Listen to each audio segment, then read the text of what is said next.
Very much for this opportunity, Nidhi. I'm really happy to be here today. Hello, everyone. Today's topic is about the difference between mental health and mental illness. I'm sure you have a lot of ideas and thoughts about this, but let me get on with my presentation first. I'll share the screen with you. And are you able to see the screen? Not yet, Anu. Not yet. So what do I do? Share, yeah. Now you should be able to see it. Yes? Yeah, great. So let me go on to my first slide. Okay, so you see some beautiful butterflies over here. Now butterflies, when you think about them, they have a life cycle going from the egg to the caterpillar to a larva to a beautiful butterfly. The butterfly doesn't know what its potential is. I think that's the message for us, that each of us have this potential for transformation. So what is this? Let's think about it, both in the context of mental health and mental illness. And that will lead us to answer the question of today's topic: what is the difference between the two, mental health and mental illness? So according to the WHO, now WHO has been in the news with our COVID pandemic. So what is the definition according to WHO on mental health? I'm going to read this definition out. Mental health is a state of well-being in which an individual realizes his or her own abilities, can cope with the normal stresses of life, can work productively, and is able to make a contribution to his or her community. Mental health is more than the absence of mental disorders. So this is a unique definition because here it says mental health is about realizing one's abilities and also about being able to cope with the stresses of life and make a contribution to the community. It is more than the absence of mental disorders. So let's go to the next slide and have a look. Here's this beautiful picture of a peach blossom in bloom, a cherry blossom in bloom in Japan, just at the beginning of spring. Now this very old cherry blossom tree, which was bare during winter, has now sprung into bloom, has got this potential, another symbol of transformation. So when we look at health, we can either look at it from a salutogenic perspective or a pathogenic perspective. So this is a big word, salutogenic. Salutogenesis actually refers to the factors that support health and well-being. So our definition of health could define us as our potential, or it could define us in terms of the pathogenesis, that is whatever is the cause of ill health. So we could define mental health also in the same way, either from a point of view of health or from the point of view of illness. So here you can see that difference between the two terminologies. In this slide, I have a hot air balloon, which if you know very well, if it's lying on the ground, is just flat, but as it rises up, it's filled with air and it's really rising into the sky, saying that this is its potential. It can lift you high up into the beautiful sky, and you can see a beautiful view from there, right? So in the mental health perspective too, when we take a positive or a good mental health perspective, we're talking about the ability to learn, in the moment, actually. Ability to manage all our emotions, whether it's negative or positive, and also to cope with any kind of change and maintain good relationships. This is very, very important. Not only the ability to learn, but also our ability to manage our emotions, cope with change, and to be able to maintain good relationships. And so this is what I'm going to talk about a little later in greater depth. Now, you can have a negative conceptualization of mental health, and there we'd refer to this as the absence of the symptoms between good mental, which to indicate good mental health. So only if one is symptom-free, one has good mental health. Okay, so that is a narrow definition when compared to the positive or the good mental health perspective, which is much wider and includes most people most of the time. It's just that everyone does have situations where they might find themselves having an instance or an episode of mental illness, but that doesn't define who they are. Let's move on. So let's try to define what is mental illness. Having said what is mental health, it's all that potential. It's the ability to transform. It is about maintaining good relationships and managing emotions. So then what is mental illness? So when you look at mental illness, the definition refers to all diagnosable mental disorders or mental health conditions which involve a significant change in thinking, emotion, and behavior. And such situations, people will face distress or problems in functioning in a social context, or at work, or in the family setting. So these the symptoms of the disorders will show up in the way we think, the way we express our emotion, and the way we behave, which may be in the context of our community, or in our work, or in our family settings.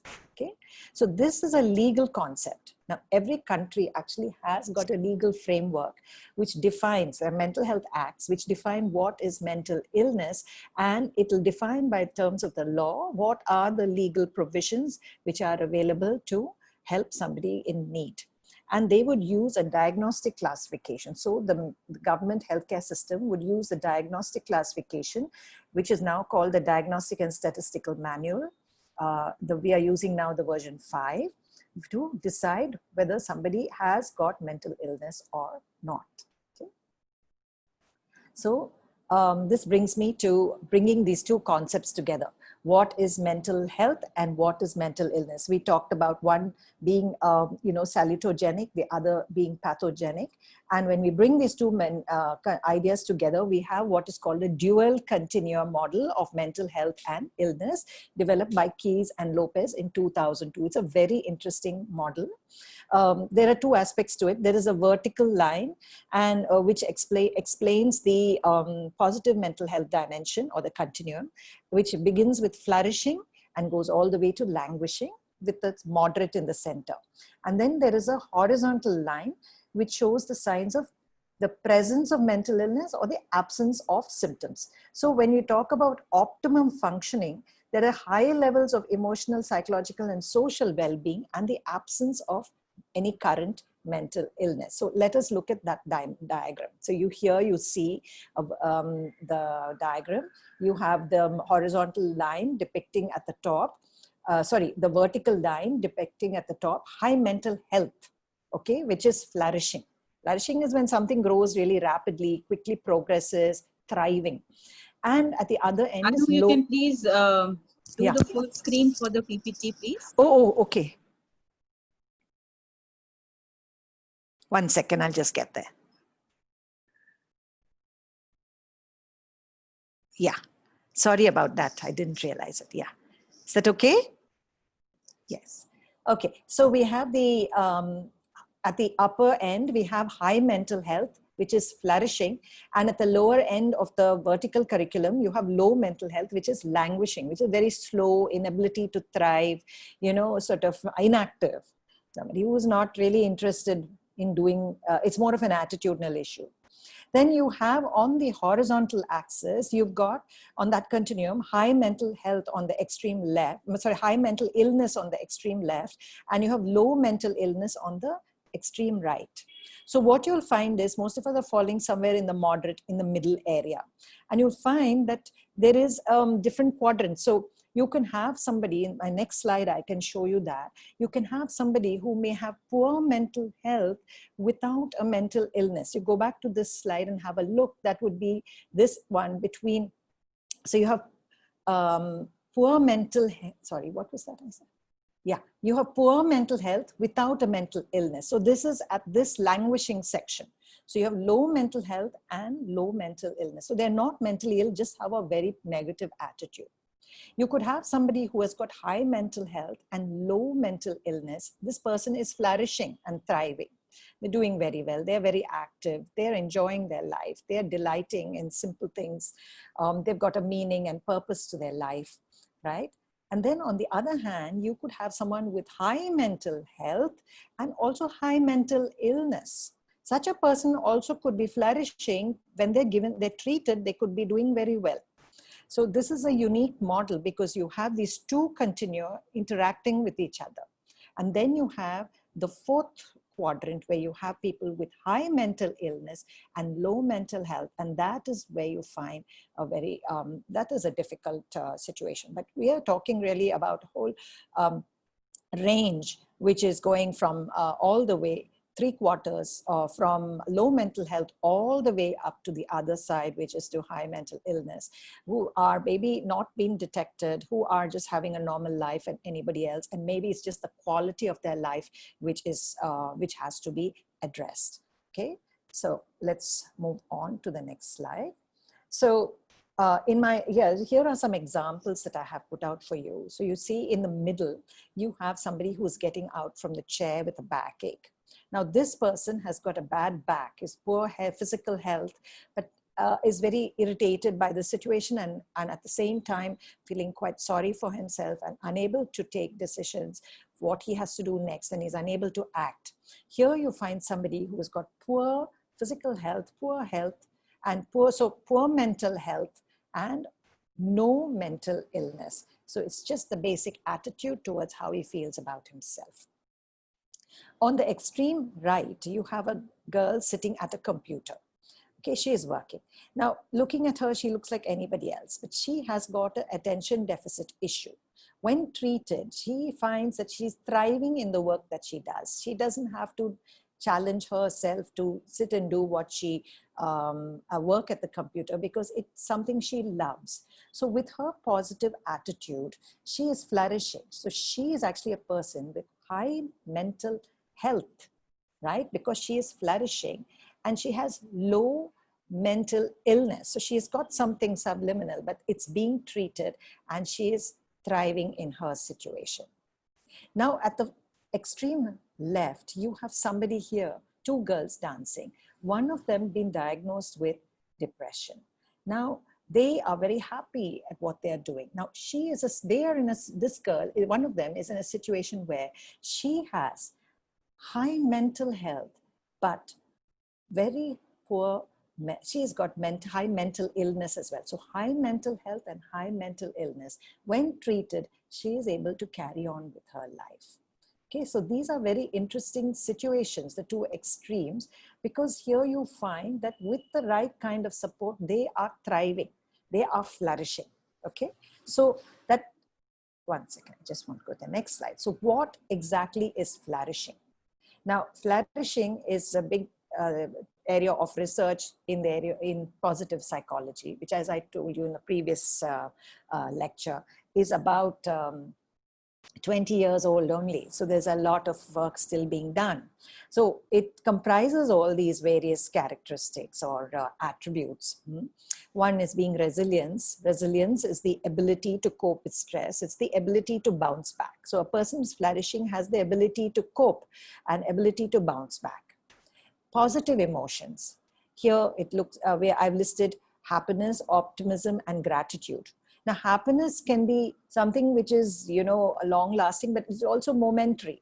So your delight, you have something, you meet a friend or you get an unexpected phone call, you're delighted to hear your friend's voice. Especially during ththese COVID times, to have a friend call you and to talk, you feel, if you're delighted, yeah, and that's an expression of happiness. If you get an opportunity to eat an ice cream, which you haven't had in a long time, you're happy, you're delighted. That's also happiness. Optimism is the way you explain things to yourself. Supposing, so it's looking at life from a half full glass, and that can also be cultivated. So if we are looking with at our situation as something which is not fixed, which is going to change, and we are going to get better at what we are doing right now, that is an optimistic outlook, and that can be changed. That can be actually learned. Okay, and gratitude, where we feel grateful for all the wonderful things that have happened to us. And one of the examples I gave in one talk was about count your blessings, which we're constantly reminded to do. It's a good practice. Count your blessings. Then we have engagement or flow. Flow is when you're completely absorbed. Say you're a musician, you're absorbed with your music. If you are enjoying dance, you enjoy, cooking, you're completely absorbed with it. That is known as flow. It's your engagement and your involvement. Then your ability to maintain relationships, to form new relationships and develop those supportive relationships is also part of flourishing. Likewise, finding meaning and purpose in life and developing goals that you can achieve to improve the quality of your life. All this together makes up flourishing. Now here is a beautiful metaphor for flourishing. You have this mountain from the Swiss Alps, Matterhorn, and you can see that no matter what is going on, the clouds are around below, the mighty winds, and still it glows in the sunshine, unchanged. So flourishing is something like that, thriving no matter what. So now this brings me to the second part of my talk, the pandemic and its impact. Yeah. Now, we all know that the pandemic can be very stressful and can cause a variety of symptoms of stress. Just want to go through them quickly so that you just keep your own, monitor yourself and just be aware of how you are changing and if there's something you need to do for your self-care. Okay, so one is that there are changes in energy levels, could be very high or very low. They could be changes in your mood, frequently angry, irritable, argumentative, crying, worrying, okay, or increased use of tobacco and alcohol. Could be difficulty with relaxing or sleeping, difficulty communicating or listening, difficulty in accepting help or giving help, inability to feel pleasure, okay, and withdrawing, isolating oneself, and muscle tension and pain as well. All these are stress related factors. Okay, so keep this in mind as we carry on. Now, what is the healthy way to cope with stress? Here's this cat enjoying itself in the moment. So to have that healthy outlook, what you need to do is really know what to do if one falls sick. Know about the treatment, know how to take care, find out how to take care of your emotional health, your body, and take time to relax, connect with other people, connect with your community. These two are very, very important for one's mental health. Okay. Then you also have people who are recovering from COVID-19 through home isolation. And home isolation is, people have mixed feelings about it. On one hand, a relief that one is recovering, one is safe at home, but also there are the fears, the worry of what impact it has had on the family. Maybe there's sadness, frustration from the stigma attached to having contracted COVID-19. So there are worry also of reinfection. So it's not that the recovery is free of worry. Okay, that's something to keep in mind. So what are the 3 things you can do to manage your stress response? One is to do some nice breath work. One simple exercise is to take a good deep breath. So begin by taking in a breath for 4 counts, hold for 2 counts, and then exhale for 6 counts. So when you exhale, you're exhaling more longer than your inhalation. Okay, so that's one very nice exercise. I think many people have mentioned this, well worth doing. The other is to just sit quietly for 20 minutes and watch one's breath, either at the point of entry, the nostrils when you're inhaling, or at the point of exhalation, either from the nostrils or from the abdomen, whichever point of your respiratory tract. You can just observe the breath, and you will find after a few days, your body is beginning to respond because it has its own intelligence. Yeah. The other is to focus on the present moment. And this could be very much like the activity mentioned for flow or engagement earlier in the talk. So you could just focus on, say, your painting, just be absolutely present to what you're doing at that moment. If you are cooking, then you just be present to what you're doing at that moment. Eating is a very good activity. Supposing you just take one morsel, just focus on what it feels on your tongue, what it feels on your lips, how does it taste, and how your muscles act when you swallow. So all put together is the activity gives you a chance to focus on each aspect of the process. And that also has a way of relieving the stress response, cultivating that awareness of the present moment. And finally, exercising regularly. Do practice your dance routine if you like to dance, or yoga, or simply walk. Just walk, and that itself will help you, separate from all your daily routine work. Okay, so what is the neurobiology of stress? In a very, very simple way, I just say that it activates an ancient neurological mechanism. And this triggers off what we call the fight or flight response, which is an autonomic nervous system response. And our parasympathetic and our sympathetic system have to work in a balance. But actually what happens is when we have a stress response, the sympathetic nervous system goes into overdrive and takes over. So your body is never stopping to rest or relax. It's just functioning all the time. And it's also releasing, the prolonged stress results in the release of stress hormones, which interact with the little chemicals in our brain, the neurotransmitter, to influence our behavior over time. Okay, so it works well to go back and practice these activities in order to address this chronic stress situation that we find ourselves in during the COVID-19 pandemic. Now, what are the mental illnesses which are been emerging now during the COVID-19 pandemic? I just did a literature search to see, okay, different government sites, what are they trying to say? And then they identified these 4 disorders, one being anxiety, depression, insomnia, and post-traumatic stress disorder. Now, I think I should take you back to the dual continua. Please remember that we are all experiencing a little bit of this, and this does not mean that we're all, facing in a state of mental illness. It's just that we have to push ourselves to move from the languishing situation to a flourishing situation, and to stay somewhere in the middle of things, by doing what it does to function in a flourishing way, which is to manage our emotions and to reach out to friends, to have a purpose and a meaning in our life, and to constantly keep learning new things. So let me quickly take you through this slide.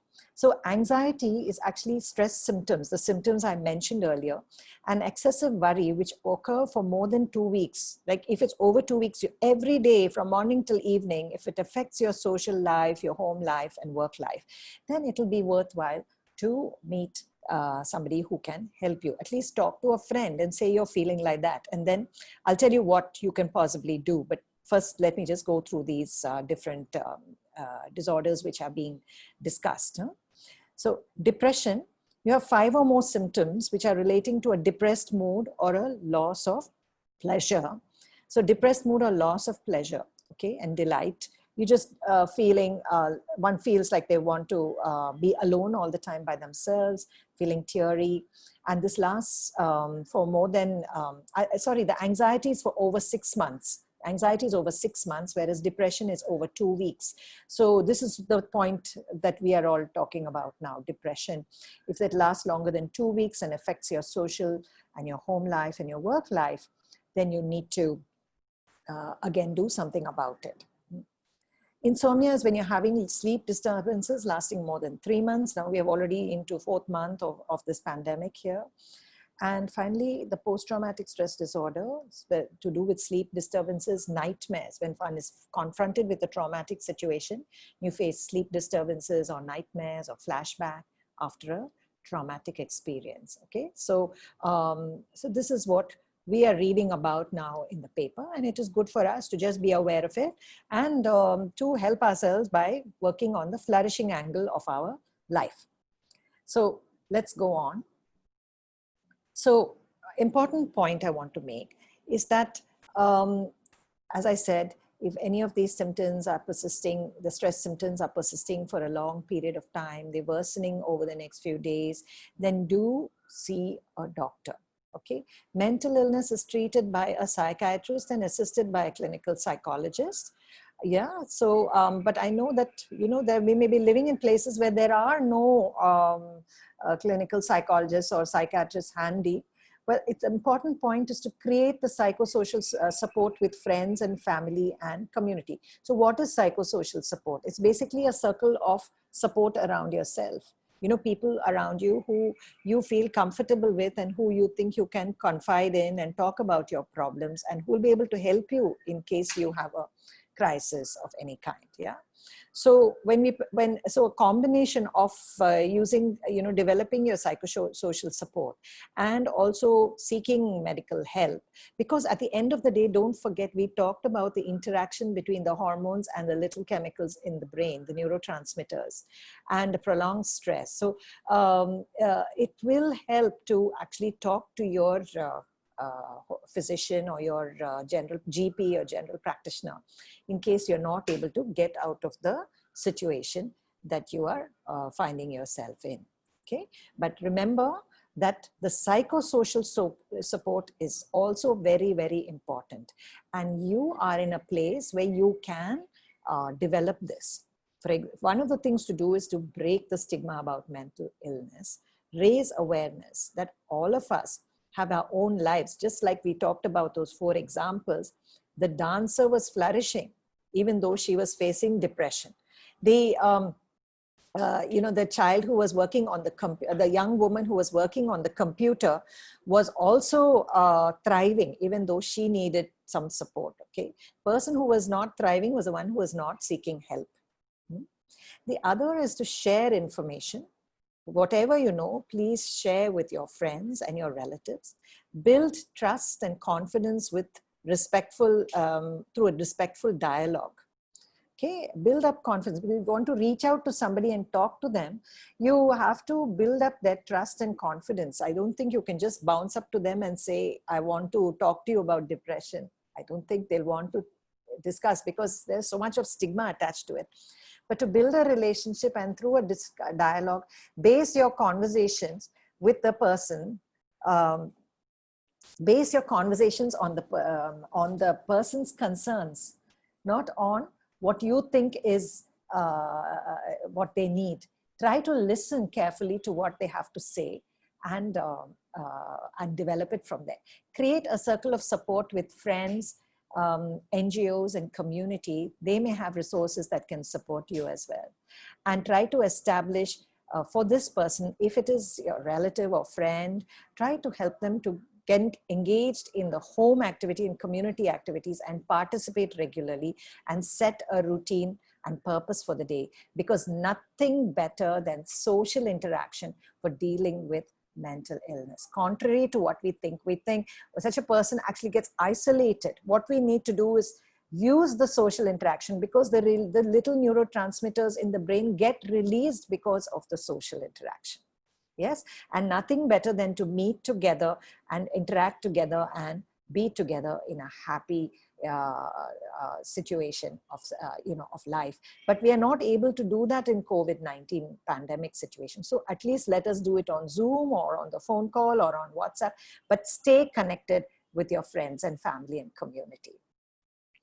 So finally, I want to leave you, I think I overshot a little, but I just want to leave you with this, that hope.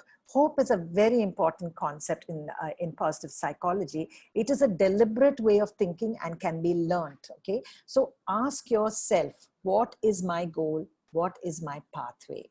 And it is having a goal. Why goal and pathway? Because having a goal and having the pathway to that goal worked out is going to give you the motivational energy. It gives you the will. And it's so interesting, because the will and the motivation is developed, one is able to handle different kinds of situations and is pushed into the flourishing zone from the languishing zone, because we need that, motivational energy to get into be in a flourishing zone. And so remind yourself that the future will be better. There are many paths to my goal, and I have the power to make it. So with those words, I'm going to leave you for question and answer.